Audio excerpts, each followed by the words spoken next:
Ryan Gosling's newest movie, The Fall Guy, is out in theaters this weekend. Should you go see it? Let's talk about it.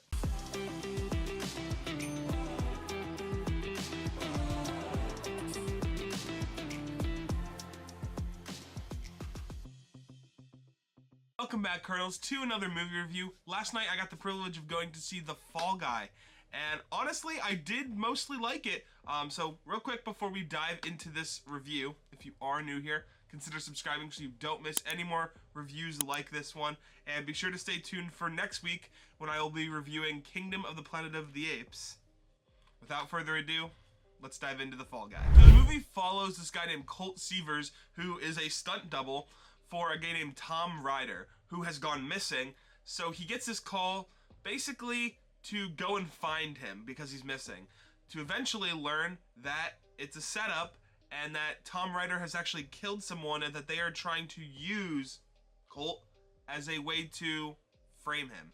And then he has this kind of love rekindling with Emily Blunt, which is the main director of this movie. And when I say main director, I don't mean of The Fall Guy, I mean of her own movie. I should probably clarify that. So going into some specifics, the first thing that I thought of, like just watching this movie, was I wasn't sure how I was gonna feel about this. In the first act, it was just, I was very on the fence about the whole idea of this movie, and just kind of where they were taking it, you know, tone-wise.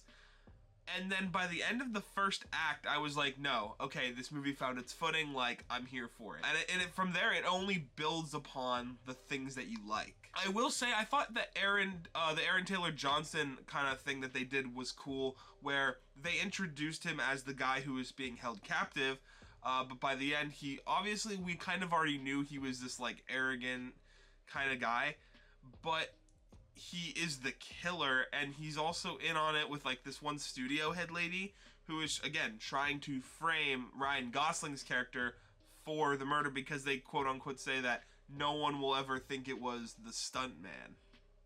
I don't know. Next I want to talk about Emily Blunt and Ryan Gosling's chemistry, because as they are lovers in this movie, like kind of trying to rekindle an old flame, that does actually work out, but I also think that even if they were just friends, it would still work, because I think they just like have like a very fun, friendly energy to each other that really just bounces off. Like, I don't know, they have like one quip and then she responds to it, and it just kind of goes back and forth, but it's not like annoying. It's like actually entertaining to watch. The movie is also a little self-aware. The one part that I'm specifically thinking about is Emily Blunt calls Ryan Gosling, and I'm saying the actors' names because I think, yeah, Ryan Gosling's name is like Colt or something. Anyway, she calls him like, oh, you know, do you think it would be smart to use split screen in my movie? Well, while that's happening, she's somewhere else and he's somewhere else. And they actually use split screen to discuss the split screen talk. So I don't know, I just thought the movie had some other moments like that where it was just very self-aware, but it's not too much that like it gets annoying. It's not like a Deadpool movie or like, you know, like they don't like break the fourth wall or anything. Obviously there were some pretty cool stunts involved as well in this movie. I think even in like, there were like some parts where it was like, oh hey, watch this stunt. And it was weird because like, you know that they're doing it, like all the stunts that are happening. Some of them are genuine, but I don't know, like I think I paid more attention to the stunts in this movie strictly because it's about a stunt guy. And I just think that's kind of funny. The pacing in this movie was also a little bit weird. What I mean by that is, so when he decides to try and find Tom Ryder, he goes from like this hotel to like all these different places, right? And it goes pretty fast. Like the second he finds out that he's not there, there's no like lingering.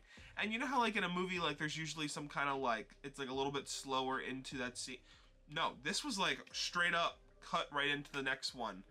And I did kind of like that because it was a change in pace from what I'm usually from what we usually get with these kinds of movies. I think the first thing that kind of came to mind as I finished this movie and was walking out of the theater was that this feels like one of my new favorite just feel-good movies that like I would watch on like a summer night with like a projector or something, or just like if I'm having a bunch of friends over and I don't want, you know, nothing crazy like some dark lore, you know, thing that you really have to think about a lot, just a fun comedy romance.